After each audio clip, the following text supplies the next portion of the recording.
Hello money talkers, welcome to my channel money talks with Payal. तो कल के दिन कैसा रहेगा निफ्टी एंड बैंक निफ्टी, उसको लेके इस वीडियो में हम बात करने वाले हैं। एंड बहुत बड़े बड़े अपडेट्स आए हैं जो कि कल के दिन को इम्पैक्ट कर सकता है हमारे इंडियन मार्केट को भी, वो भी हम यहाँ पर डिस्कशन करेंगे। जिसमें से सबसे पहला पॉइंट तो ये है कि ईरान इजराइल का जो वॉर है वो एस्केलेट होता हुआ दिख रहा है। कल के दिन ईरान ने कंफर्म किया कि उन्होंने 200 मिसाइल्स फायर किए हैं इजराइल में, और इजराइल ने भी वार्न किया है कि they will retaliate in time. तो ये एक बहुत बड़ा जो इम्पैक्ट हो सकता है ग्लोबल मार्केट्स के लिए। ऑयल के दाम ऑलरेडी 5% बढ़ रहे हैं, तो it is not good for the Indian markets. तो ये तो एक इम्पॉर्टेंट अपडेट है ही है, लेकिन एफ एंड ओ ट्रेडर्स के लिए, जो लोग ऑप्शंस ट्रेडर हैं, उनके लिए बहुत बड़े बड़े चेंजेस सेबी ने लेकर आए हैं। एक एक करके हम सारे चेंजेस को यहाँ पर डिस्कस करेंगे, क्या इम्पैक्ट होगा वो डिस्कस करेंगे। क्या बहुत बड़ी कोई हवा बनाने वाली बात है या फिर इट इज ओके, वो भी हम यहाँ पर देखने की कोशिश करेंगे। मैंने अपने टेलीग्राम पे शेयर किया है, फिर भी मैं आपको अगर मैं आपको यहाँ से दिखाऊं, उससे बेटर रहेगा कि मैं आपको डायरेक्टली सेबी के सर्कुलर पे लेके जाती हूँ। देखिए, सबसे बड़ी बात ये है कि सेबी ने ऐसा, ये जो 6 बड़े चेंजेस लाए हैं, ये ऐसा उन्होंने क्यों लाया है?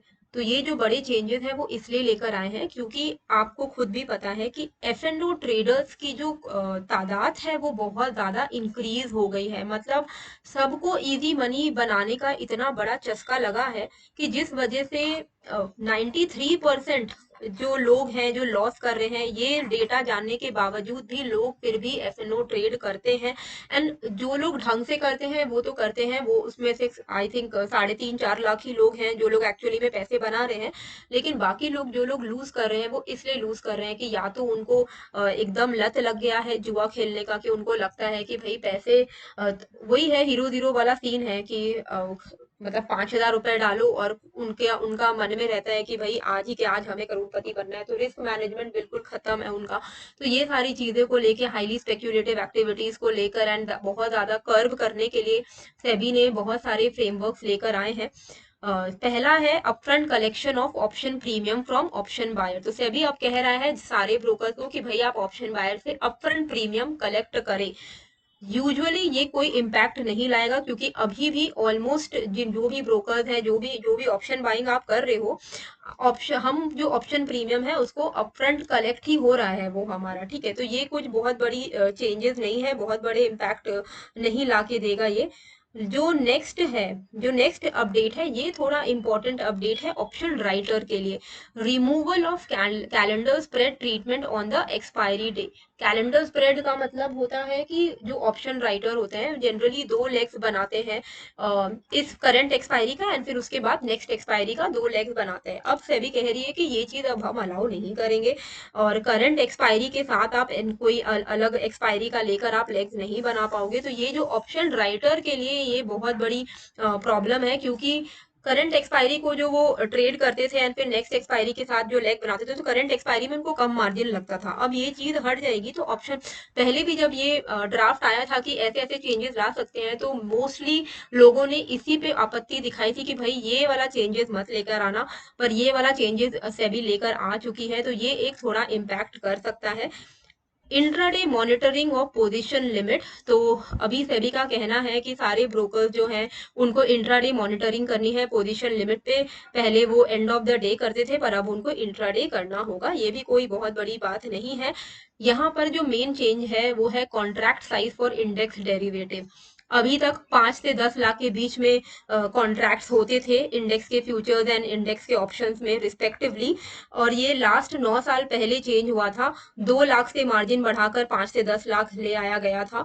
एंड अभी 9 साल बाद वापस से 2024 में सेबी ने ये जो कॉन्ट्रैक्ट साइज है ये इंक्रीज कर दिया है। अभी 5 से 10 लाख से इंक्रीज करके 15 से 20 लाख पर वो ले आ चुके हैं। अब यहाँ पर क्या है, इसका सीधा सीधा मतलब ये है कि मान लो कोई चीज आपको लेने के लिए, कोई माल उठाने के लिए आपको 25,000 रुपया लगता है, अब आपका 40 से 45,000 रुपया लगेगा। तो इससे क्या होगा, ऑटोमेटिकली क्योंकि मार्जिन ज्यादा लगने वाला है, पैसा ज्यादा लगने वाला है, छोटे प्लेयर्स जो हैं, जो स्मॉल प्लेयर्स हैं, वो ऑटोमेटिकली एक्सक्लूड हो जाएंगे, तो उनका पैसा प्रोटेक्टेड रहेगा। देखिए, ऑप्शंस जो है उसमें अगर आप थोड़ा लॉस करने की क्षमता रखते हो तो आप आइए। अब प्रॉब्लम ये हो रही थी कि ऑप्शंस में ऐसे ऐसे लोग भी आ रहे थे जो जो लिटरली हैंड टू माउथ उनका चलता है ना, मंथ एंड होते होते उनकी सैलरी खत्म हो जाती है, ये हो जाता है, वो हो जाता है। तो वैसे लोगों के लिए ना काफी ज्यादा इम्पोर्टेंट था कि वो थोड़ा ऑप्शन से दूर रहे, क्योंकि ऑप्शंस में जब पैसा जाता है तो बहुत बुरी तरीके से जाता है। तो लोग नहीं समझ रहे थे, लोग इजी मनी के चक्कर में हर तरीके के लोग जो जो कि फाइनेंशियली स्ट्रगल कर रहे हैं वो भी ऑप्शंस में आ रहे थे। तो इससे क्या होगा ना, स्मॉल प्लेयर्स देखिए, स्मॉल प्लेयर्स ऑप्शन ट्रेड करेंगे अगर, तो उनके पैसे भी जाएंगे और वो और ज्यादा डिप्रेशन में आएंगे, वो लोन में आएंगे। ये सब चीजों को अवॉइड करने के लिए कॉन्ट्रैक्ट साइज बढ़ा दिया गया है, तो स्मॉल प्लेयर्स ऑटोमेटिकली एक्सक्लूड हो जाएंगे। तो ये एक मेजर अपडेट है। इसके साथ है rationalization of weekly index derivative product. Now this is a great great update according to me. देखिए, कई सारे लोगों को ये सब चीजें पसंद नहीं आ रही है, पर मुझे अच्छा ही लग रहा है, क्योंकि देखिए जहां पर लोगों का पैसा बच सकता है, जब ये डेटा कह रहा है कि 93% लॉस कर रहे हैं, तो अगर ये थोड़ा भी कम हो सकता है तो इट इज गुड। तो it is a brilliant move by SEBI according to me. Weekly index derivative अभी क्या है, एवरीडे एक एक एक्सपायरी है, ठीक है। बीएससी की 2 एक्सपायरी है, सेंसेक्स एंड बैंकेक्स, एनएससी की 4 एक्सपायरी है। तो टोटल में अगर हम देखें तो पांचों दिन कोई ना कोई एक्सपायरी हो रही है। अब सेबी ने बोला कि नहीं, अब ऐसा नहीं होगा, एनएससी को कोई एक एक्सपायरी चूज करनी होगी, बीएससी को भी कोई एक एक्सपायरी चूज करनी है, और वीकली में बस एक ही एक एक्सपायरी होगी एनएससी से एंड बीएससी से, एंड बाकी के जो भी होंगे इंडेक्सेस उनकी मंथली एक्सपायरी होगी। इसका मतलब ये है कि हाई चांसेस है कि एनएससी निफ्टी को रखेगा most probably, and BSc will keep Sensex. Okay, तो मेजर 2 इंडेक्स के तो वीकली एक्सपायरी हो रहे हैं, तो इसमें कोई प्रॉब्लम नहीं है। बस द ओनली थिंग इज कि एवरी डे का जो न्यूसेंस है, एवरी डे का जो नॉइज है वो हट जाएगा, कि एवरी डे एक्सपायरी हो रही है, एवरी डे वोलेटिलिटी हो रही है, कुछ ना कुछ इम्पैक्ट हो रहा है, कभी बैंक निफ्टी कभी फिन निफ्टी, ये सारी चीजें हट जाएंगी। बाकी ये जो फिन निफ्टी है, बैंक निफ्टी है, बैंक एक्स है, मिड कैप है, इन सब ये सारे जो है ये सिर्फ मंथली एक्सपायरी के कॉन्ट्रैक्ट रह जाएंगे। तो it is not a very bad update. देखिए, मैं खुद अपने टेलीग्राम में एवरी डे एक्सपायरी ट्रेड देती हूँ। अभी जिनके मन में ये क्वेश्चन है कि मैम अब हम क्या करेंगे, एक्सपायरी ट्रेड आप नहीं दोगे, तो जो एक्सपायरी रहेगी वो एक्सपायरी का ट्रेड मैं दूंगी, ठीक है। तो उसका आप टेंशन मत लो। लेकिन ये है कि अच्छी बात है कि थोड़ा यहाँ पर लिमिट हो जाएगा लोगों का। Upfront collection of option premium from buyers, ये तो ऑलरेडी सबका हो ही रहा है, लेकिन फिर भी इट इज इफेक्टिव फ्रॉम, जो डेट इन्होंने दिया है वो मैं आपको बता देती हूँ, February 1, 2025। कैलेंडर स्प्रेड भी February 1, 2025 से हटने वाला है। Intraday monitoring of position limit will start after this financial year ends, which is from 1 April 2025। Contract size increase होने वाला है November 20, 2024, यानी कि नेक्स्ट ही मंथ से। वीकली इंडेक्स डेरिवेटिव होने वाला है 20 नवंबर से, नेक्स्ट मंथ से। Increase in tail risk coverage on the day of option expiry, ये चीज मैंने आपको बताई नहीं, तो ये भी November 20, 2024 से होने वाला है। तो बेसिकली एक्सट्रीम लॉस मार्जिन जो लगता है शॉर्ट ऑप्शंस में, वो सेबी ने इंक्रीज कर दिया है बाय 2% ऑन एक्सपायरी डे। तो ये एडिशनल लगाया है शॉर्ट ऑप्शन पे, ताकि थोड़ा कर्व हो ये सारी चीजें। तो ये भी जो है November 20, 2024 से लगेगा। तो ओवरऑल कई सारे लोगों को ये अपडेट अच्छा नहीं लगेगा, क्योंकि कई लोगों को तो थोड़ा लत भी है ऑप्शन ट्रेडिंग की। बट ओवरऑल देखा जाए तो ये एक अच्छा स्टेप है, अगर किसी के पैसे बच सकते हैं, थोड़ा सा ट्रेड यहाँ पर कम हो सकता है। तो ट्रेडिंग कर्व करने के लिए, स्पेक्यूलेटिव नेचर कर्व करने के लिए ये अपडेट्स अच्छे हैं, पर अगर इनका ये मोटिव है कि बैंक में लोग पैसे डालने लगेंगे, तो वो इससे फुलफिल नहीं होगा। स्टॉक्स के जो ऑप्शंस है, कॉन्ट्रैक्ट साइज है, सब कुछ एज इज रहने वाला है। अब हम चलते हैं कि कल को क्या इम्पैक्ट पड़ेगा। देखिए, थोड़ा बहुत आपको नेगेटिव इम्पैक्ट देखने को मार्केट में मिल सकता है, क्योंकि एक साथ दो दो बड़े बड़े अपडेट्स आए हैं जो कि मार्केट को थोड़ा तो हिला सकता है। एक तो आपका सेबी वाला ही अपडेट हो गया, इतने सारे इंपॉर्टेंट अपडेट्स, एंड एक हो गया इजराइल ईरान का वॉर का। तो ये डेफिनेटली थोड़ा बहुत यहाँ पर जो है हमें इम्पैक्ट दिखा सकता है। बट ओवरऑल अगर हम देखें तो मेरे हिसाब से ये जो पूरा अक्टूबर का महीना है, एक रेंज में रहने के चांसेस हैं।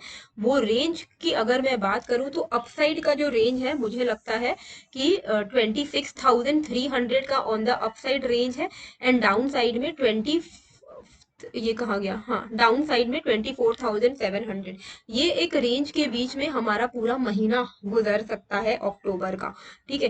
तो 26,300 on the upside and down side पे 24,700, ये एक रेंज है। इस रेंज के बीच में जो है निफ्टी रह सकता है। डाउन साइड का स्कोप अभी थोड़ा ज्यादा बाकी है, क्योंकि अभी जो हमारा डायरेक्ट नेक्स्ट सपोर्ट निकल के आ रहा है वो 25,300 का निकल के आ रहा है। हम ट्रेड कर रहे हैं 25,796 पे। अगर कल मार्केट गिरता है तो अगले इसी वीक में अगले 2-4 दिनों में आप एक्सपेक्ट कर सकते हो कि 25,500 से लेकर 25,300 के लेवल्स आपको देखने को मिलेंगे। पर बहुत मेजर कुछ इम्पैक्ट होगा ऐसा नहीं लग रहा है। पर अगर कल के दिन थोड़ा भी मार्केट गिरता है तो आपको उसमें इतना ज्यादा पैनिक नहीं होना है। लोगों के मन में कल भी जब मैं क्रिप्टो के लिए लाई थी तो लोग बोले थे अरे मैम इतना बड़ा अटैक हो गया, मार्केट गिर जाएगा, हमारे पोर्टफोलियो रेड रेड हो जाएंगे। तो हो जाएंगे, तो हो जाएंगे, हमेशा तो पोर्टफोलियो अल्टीमेटली इंक्रीज होता है। होल्डिंग आपको करके रखनी है, पैनिक सेलिंग नहीं करना है, ठीक है। अभी इंट्राडे में क्या है, इंट्राडे में देखिए 25,730 का अगर ब्रेकडाउन हो जाता है तो आप शॉर्ट में ही बने रहिएगा। इन केस अगर कोई भी तरीके का गैप डाउन होता है और 730 के नीचे ही निफ्टी खुलता है तो भी आप शॉर्ट साइड में ही बने रहिएगा, क्योंकि 730 अगर ब्रेक हो रहा है तो 25,593 एंड देन 25,480 के लेवल्स हमें इंट्राडे में देखने को मिल सकता है। तो ये हो गया आपका डाउन साइड का लेवल। गैप डाउन हो या फ्लैट ओपन हो के 25,730 को ब्रेक करे, आप शॉर्ट में ही बने रहना।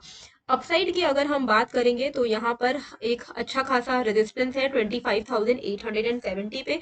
25,870 के ऊपर अगर निफ्टी मैनेज कर पाता है तो ही हमें लॉन्ग साइड का ट्रेड लेना चाहिए with a target of 25,990 and then 26,070। तो ये सारे लेवल्स जो है हमें निफ्टी में देखने को मिल सकते हैं।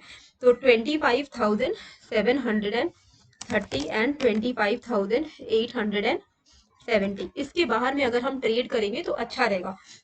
देखिए लेवल्स जो मैं बताती हूँ, अगर आप सिंपली उस लेवल्स को भी फॉलो करो और जो मैं ट्रेड देती हूँ अगर आप उसको भी स्ट्रिक्टली स्टॉप लॉस के साथ फॉलो करो तो आपका नैया पार हो जाएगा। पर लोगों की प्रॉब्लम है कि वो नहीं कर पाते हैं ऐसा। वो लिटरली इसको गैम्बलिंग की तरह लेते हैं कि देखो कॉल और पुट ही तो है, 50-50 तो दोनों में चांसेस है, कोई भी एक चीज ले लो। उनको थीटा डीके टाइम डीके का कोई लेना देना ही नहीं, उनको पता ही नहीं है भाई कि ये सब चीजें ऑप्शन को कैरी फॉरवर्ड नहीं करना चाहिए। ऑप्शन राइटर अगर आप नहीं हो तो, ऑप्शन बायर हो तो मत कैरी फॉरवर्ड करिए। लोग फिर भी आदत से मजबूर है, ये सब काम करते हैं, जिस वजह से सेबी को ये सब रूल लाना पड़ा है। डाउन साइड पे अगर हम बैंक निफ्टी की बात करें तो नेक्स्ट जो सपोर्ट है, जहां तक बैंक निफ्टी अगर डाउन ट्रेंड में रहता है, थोड़ा सेलिंग प्रेशर आता है, तो नेक्स्ट सपोर्ट इसको 52,100 के आसपास में मिलेगा। यानी कि अभी भी 900 950 पॉइंट का डाउन साइड का स्कोप है। अब ये लेवल्स आएंगे कैसे, इतना नीचे का लेवल, तो यहाँ पर इंट्राडे की अगर हम बात करें तो सिंपल है, आपको वेट करना है कि 52,820 के लेवल को ये डाउन साइड पर ब्रेक करे। 52,820 के लेवल को ये ब्रेक करता है तो 52,700 600 500 करके डाउन साइड आपको जो लेवल्स हैं वो मिलते मिलते जाएंगे, आप उसको ट्रेल करते जाना। अपसाइड की अगर हम बात करें तो 53,070 के ऊपर आपको ट्रेड लेना चाहिए। बट अगर मैं आपको स्कैल्पिंग के लिए बता देती हूँ, क्योंकि 53,070 थोड़ा ज्यादा ऊपर हो जाएगा, तो यहाँ पर भी अगर हम देखें, एक्चुअली 53,070 के ऊपर ही ट्रेड लेना सही रहेगा, 53,080 इनफैक्ट। इस रेंज के बाहर अगर आप ट्रेड लेंगे तो चांसेस है कि आपको अपसाइड पर 53,200 के लेवल्स जो हैं, 200-230 के लेवल्स जो हैं वो देखने को मिल जाएंगे, ठीक है। तो ये सारे लेवल्स रहेंगे बैंक निफ्टी के। इसी के साथ जैसे कि कल मैंने बताया था कि मेरा बर्थडे है, तो मैं 5 अक्टूबर को मेरा बर्थडे है, तो उसके लिए मैं अपने ऑप्शन बाइंग कोर्स पर डिस्काउंट लेकर आ रही हूँ। तो ये जो लिंक है मैं दे दूंगी डिस्क्रिप्शन पे। ऑप्शन बाइंग मेड इजी का जो कोर्स है ये रिकॉर्डेड कोर्स है, यहाँ पर मैंने 10% का डिस्काउंट ले आया है। इसका दाम 2500 रुपए था, अब आपको 250 रुपए का पर कोर्स आपको डिस्काउंट मिलेगा। ये जब आप कोर्स ले लोगे आपको लाइफ टाइम एक्सेस मिल जाएगा, एक ही बार बस लेना है और लाइफ टाइम आप इस कोर्स को एक्सेस कर सकते हो। इसमें 5 मॉड्यूल्स है, हिंदी इंग्लिश मिक्स में ये कोर्स बनाया है, तो किसी को भी कोई भी प्रॉब्लम नहीं होगी। और आपको कंप्लीट करने पे ये कोर्स सर्टिफिकेट ऑफ कंप्लीशन भी मिलेगा। ये कोर्स करने के बाद आपको कंसिस्टेंटली रिटर्न्स कैसे कमाने हैं रिस्क रिवॉर्ड मैनेज करते हुए, उसमें आपको काफी बड़ी हेल्प मिल जाएगी। तो इस कोर्स का लिंक जो है मैंने डिस्क्रिप्शन एंड कॉमेंट बॉक्स में डाल दिया है, आप इनरोल कर सकते हो। इसी के साथ मैंने अपना फ्री टेलीग्राम चैनल भी डाल दिया है, ज्वाइन कर लेना। कल एक्सपायरी होगी निफ्टी की, तो वो मैं आपको अपने निफ्टी बोल रही हूँ बैंक निफ्टी की, तो उसका जो मैं अपडेट है एक्सपायरी ट्रेड का, वो मैं अपने टेलीग्राम चैनल पर ही आपके साथ शेयर कर दूंगी। आई होप आपको ये वीडियो अच्छी लगी है, कैसी लगी है मुझे कमेंट करके जरूर बताइएगा, एंड नए हो तो सब्सक्राइब कर लीजिएगा। मिलते हैं फिर एक नए वीडियो के साथ। Thank you.